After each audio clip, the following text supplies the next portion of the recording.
Hello, and welcome back to Let's Get Lit. In today's episode, we're going to be going over chapters 15 and 16 of J.D. Salinger's classic, The Catcher in the Rye. Shall we?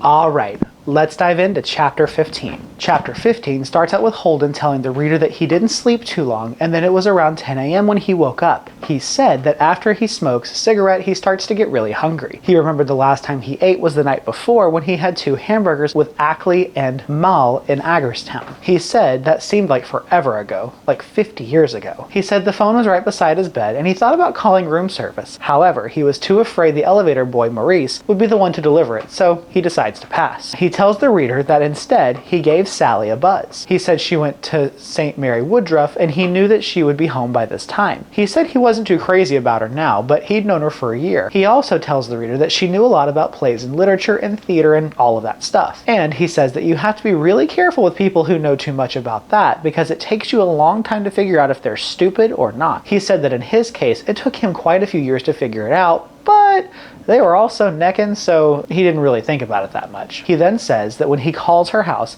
he got her maid first, then her father, then finally her. They have a small conversation. He asks if she would like to join him around 2 underneath the clock at the Biltmore, and then they could go see a show. She agrees, and during the small conversation, she also mentions the different guys who are trying to vie for her attention. One was a Harvard guy, one was a West Point guy, and she told him all the drama that was going on. Holden honestly really didn't care, but she was really good looking. After hanging up with Sally, he then gets up, gets dressed, and packs his bags. He takes one last look out the window to see if any of the perverts were up, but their shades were all drawn. He says he went down the elevator to check out, and he didn't see Maurice along the way. After he checks out, he gets into a cab, and he realizes he doesn't really know where he's going. He said it's Sunday, and he couldn't go home until Wednesday or even Tuesday at the soonest. He also really didn't feel like going to another hotel at the moment, so he tells the cab driver to take him to Grand Central Station. He tells the reader it's right next to the Biltmore where he was going to meet Sally later on. So his idea was that he would check his bags in one of those boxes that they give you for the key and then get some breakfast. After he puts his luggage away, he then takes his money out and counts it. He didn't remember exactly how much he had left, but it really wasn't a large fortune or anything. He then says that he spent quite a lot of money in the past 2 weeks. He says what he doesn't spend, he loses, or he forgets to pick up the change at restaurants and nightclubs and everything else. He says this drives his parents crazy and he can't really blame them. He then tells the reader that his father is quite rich.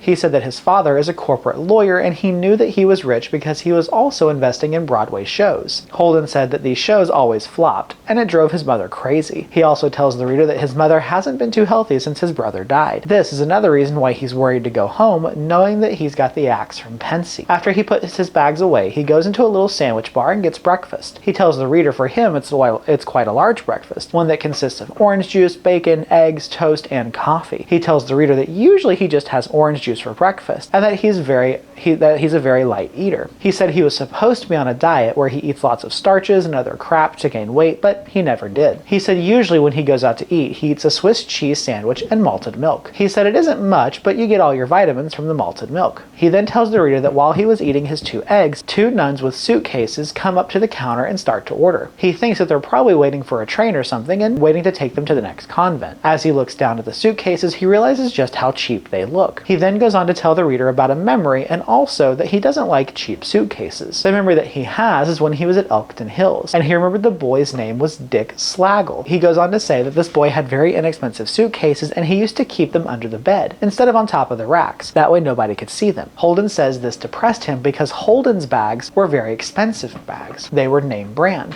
and they were made with genuine cowhide, and he says they probably cost quite a pretty penny. Holden says that after a while he could tell his roommate was getting uneasy or felt uncomfortable with having his expensive bags compared to Holden's. So Holden decides to take his suitcase and put him under the bed. That way it wouldn't make him feel so bad. Holden says that as soon as he put his suitcase under the bed, Dick grabbed his from under the bed and displayed them. Holden says he was very funny that way, and he also said that Dick usually teased him or called him bougie, and he said that bougie was his favorite word. Holden guesses that Dick had read this somewhere or heard it somewhere and it just stuck. He said that Dick would tell him all the time that everything Holden owned was bougie, from his suitcases to his fountain pens, you name it. Holden goes on to mention that they are only roommates for about 2 months, and after this both of them had requested to be moved. Holden says he actually kind of misses him every once in a while because he had a good sense of humor, and he wondered if Dick also wish that they had still been roomed for longer. After this memory, he then goes back on about the two nuns who were sitting next to him by the countertop. He mentions that one of them is carrying a straw basket that looked like one you would see at Christmas time for donations for charity. He asks her if she was doing some sort of charity work, but she said no and that she just couldn't fit her basket in the suitcase. So she decided to carry it. Holden goes on to say that she has a pretty nice smile when she looks at you. He also said she had a big nose and she had these horn-rimmed glasses. And they weren't really attractive, but she had a kind face. He tells her that if she were collecting some sort of donation, he wouldn't mind making a small contribution. She said that he's very kind, and that's when the other nun looked over at him. He then goes on to say that the nuns were drinking coffee and reading a little black book. He said it looked like a Bible, but it was too skinny to be the Bible. He also mentioned that the only thing that they were eating for breakfast were toast and coffee, which sort of depressed him because he hates eating a large breakfast around others who were having a very small breakfast. Holden gives them $10 for contribution, and they kept asking if he could afford it. He said that he could, and after a little bit of conversation, they finally took it from him. He asked where they were going and what brings them to New York. They said they were school teachers and had just come from Chicago and were going to teach at some convent on 168th or 186th Street. The nun who was sitting next to Holden with the iron glasses, she taught English, and her friend taught history and American government. He wondered about the nun who taught English and if she had to read books that had lovers in them and other things that might have been taboo for nuns. After thinking this, he then says that his favorite and best subject was English. Then, the nun that taught English was very ecstatic, and she asked him what he currently had read. He answered Beowulf, Lord Randall, My Sons, and all sorts of other things. He said that he had to read other books in his off time and that he's read Return of the Native and also Romeo and Juliet. The nun stops him and asks if he enjoyed Romeo and Juliet, and Holden says he does, but he's not too crazy about Romeo and Juliet. He said he likes them, but they're pretty annoying sometimes. He said he actually felt sorry for when Mercutio gets killed. He said at least when Romeo and Juliet died, they decided to kill themselves. But with Mercutio, he got stabbed by Tybalt. After this, the nun tries to change the conversation and asks where he's going to school, to which Holden replies Pensy. She said, oh, she's heard of it, and that it's a really good school. Holden tells the reader that he's not going to start elaborating on Pensy because he just doesn't feel like it. He decides to let it slide. He tries to then take the check off them and pay for it, but they won't let him. They reassure him that he's already been more generous and that he's a very sweet boy. He tells the reader that the nun who teaches English kind of reminds him of Ernest Morrow's mother, the one that he met on the train the night before. The nun tells Holden they really enjoyed talking to him, and they make their way back to the station. Holden comments that he's glad the nuns didn't ask him if he was Catholic. The reason being is because he tells the reader that a lot of times people who are Catholic always end up asking you if you're Catholic. Holden says it doesn't necessarily ruin the whole conversation, but it just adds a different connotation to it. He gives an example about this boy that he knew called Louis Shanny, who is Catholic and who he met at Wooten School on the very first day. He says they are both outside the infirmary to get physicals, and they struck up a conversation about tennis. He said they had a great conversation and all, but towards the end, he asks Holden where the Catholic church is in town. Holden knew where this was going, and to which Holden says he doesn't know where the Catholic Church is. And he tells the reader that though this doesn't ruin the conversation, it just makes it feel different. He said he can't blame him though, because if he were Catholic, he'd probably ask other people if they were Catholic. Holden then mentions that as the women are walking away, he was smoking a cigarette and accidentally blew some of the smoke into their faces. He tells the reader that he apologizes profusely for his actions, and they're very polite and very nice about it, but it was still very embarrassing. After they leave, he starts to feel sorry that he only gave $10 for the collection. However, he did say that he made a date to go to the matinee with Sally Hayes, and he needed to keep some money for tickets and other things. He then tells the reader that money always ends up making you blue as hell. This is where chapter 15 ends. Let's dive in to chapter 16. Chapter 16 starts off with Holden saying after his breakfast it was around noon. After the nuns had left, he couldn't stop thinking about them and the beat-up straw basket they had. He said he kept imagining different people trying to do the same jobs they do, like his mother or his aunt or Sally Hayes or Sally Hayes' mother. He said it was pretty hard to picture not so much his mother but the other two. He said his aunt was pretty charitable and she does a lot of work with the Red Cross, but she's also very well dressed when she does it. He said Sally Hayes' mother, the only way you could get her to collect money is if everybody kissed her ass when they made a contribution. If they didn't acknowledge her in any way, she probably would quit in about half an hour and go have lunch at some slinky restaurant. Then he thought that one reason he likes the nuns is because they don't go anywhere swanky for lunch. Holden then walks over towards Broadway just for the hell of it because he hadn't been over there for a few years, and he tells the reader that he wants to find a record store that was open to find a song called Little Shirley Beans. He said it was a very hard record to get a hold of because they didn't make very many copies, and that it was about a little kid that wouldn't go out of the house because her two front teeth were missing and she was ashamed. He said he heard the song at Pensy because a boy that lived on the next floor up had it, and he tried to buy it off of him, but the boy wouldn't sell it to him. He said he wants to buy it because he thinks Phoebe will get a really big kick out of it. He then tells the reader that the singer who sings the song is named Estelle Fletcher, and that was made about 20 years ago. He said this artist was a black artist and that she does the song really well and does it justice because she doesn't try to make it cute like a white singer would. He then says that after he buys this, he would take it to Phoebe, who usually goes roller skating in the park on Sundays. Holden mentions that it wasn't as cold as the day before, but the sun still wasn't out and it really wasn't that nice for walking. He mentions that as he's walking, he sees this little family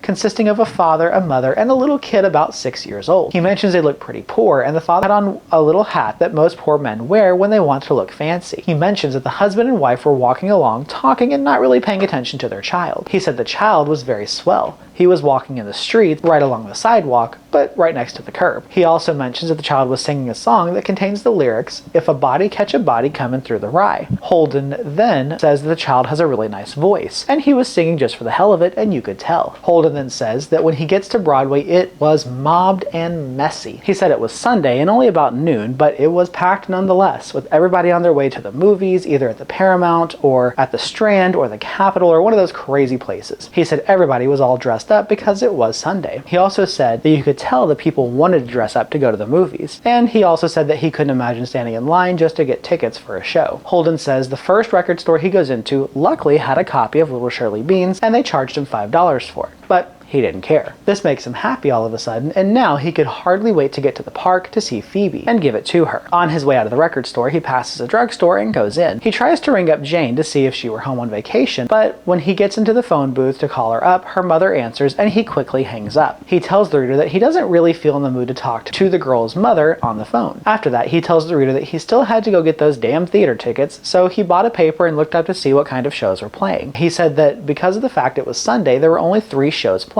So what he did is he went over and bought 2 orchestra seats for I Know My Love, which was a benefit performance. Holden says he really didn't want to see it, however, he knew Sally would start drooling all over the place when he told her he had tickets for it. He said that she liked shows that were supposed to be very sophisticated and dry and everything else, but Holden really can't stand them. Holden then goes in to tell the reader why he doesn't like actors and plays and all of that, and it's primarily due to the fact that most actors don't act like real human beings. And if they do, then they're really good, which also annoys him. He gives a small example about Laurence Olivier and Hamlet. He says DB had taken him and his sister a year earlier out to lunch to go see Hamlet, which he was starring in. Holden says that there were brief moments that he really enjoyed, but on the whole, he didn't care for the film. He then says that after he got the tickets, he took a cab up to the park. He said he probably should have gotten a subway or something because he was getting low on money, but he wanted to get off Broadway as fast as he could. He tells the reader that in the park, it was very lousy. It wasn't too cold, but the sun still wasn't out yet, and it looked like there wasn't anything in the park except for dog crap and globs of spits and cigarette butts. He also said the benches looked like they'd get you wet if you sat down on them. He mentions that it really doesn't feel like Christmas is coming and that it's supposed to be very soon. He says it really didn't feel like anything was coming, but he kept walking over to the mall because that's where Phoebe usually goes when she's in the park. He said that her favorite place to skate was near the bandstand, which funny enough was his favorite place that he liked to skate as a kid. Then he tells the reader that when he gets there, he looks around at all the kids trying to find Phoebe, but he can't find her. Finally, he sits down next to a young girl and asks if she might know Phoebe Caulfield. Through this small conversation, she said that Phoebe was probably at the museum due to the fact it's Saturday and that's where all of the kids in her class go to. At first, Holden gets very excited, but then realizes it's not Saturday, it's Sunday, to which he lets the little girl know, and she said, oh, well then she isn't. After this, Holden notices that the little girl is having trouble tying her skates, so he offers to help her. He then tells the reader that as he helps her, she thanks him, and he can feel the skate keys in his hands. And he makes a comment that even if he were 50 years older and it was pitch black outside, he would still remember the feeling of those keys. Holden then says that even though it was Sunday and he knew Phoebe wouldn't be in class at the museum, he still walks that way over to the Natural History Museum. Holden says that he knew what the little girl with skates was talking about. He had a teacher named Miss Agletinger who would take her class every Saturday to the Natural History Museum. He then goes on to tell the reader all about the museum and the memories that he had there with the class. He said the thing that he remembers the most is looking at all of the Indian artifacts from ancient times, the pottery, the straw baskets, and he really was happy when thinking back about it. He said that after they would look at all of the Native American artifacts, they would then go watch a movie about Christopher Columbus in this big auditorium. He goes on to describe the movie and how it was quite fun and the theater was really nice because it smelled like rain, even if it wasn't raining outside. He said it was really nice and dry and cozy, and he loved that museum. He then goes on to talk about how the class would enter the museum and go look at all of the artifacts, usually in a line 2 by 2. And then he mentions to the reader about one of the girls that was his partner, named Gertrude Levine, and how she always wanted to hold his hand even though it was sticky or sweaty or something else. Then he goes on to describe the exhibit and how all of these different scenes are captured and they're all behind glass. He said that even though some of them were behind glass, the kids would still reach out to try and touch some of the artifacts, and the cop who worked at the museum would politely say, "Please don't touch that." He said the only thing about the museum that made him a little sad was not the museum itself or any of the exhibits. Primarily it's that you would be the one who would be changing every time you went in, whether you were taller or older, or even if it was just raining out, and there was always some aspect that changed in your life before going to the museum. He tells the reader that as he's walking towards the museum, he puts on his red hunting hat because it's cold out, and he wants to keep his ears warm. He also says that he's not worried about anybody thinking he looks stupid because he doesn't know anybody up that way. On his way, he says he passes a playground and stops and watches a couple of very tiny kids on a seesaw.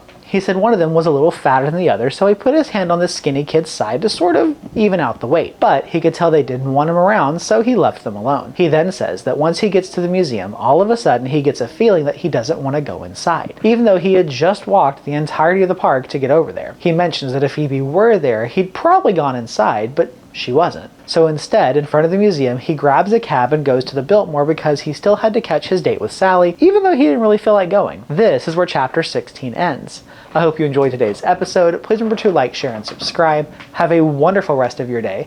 And as always, stay lit.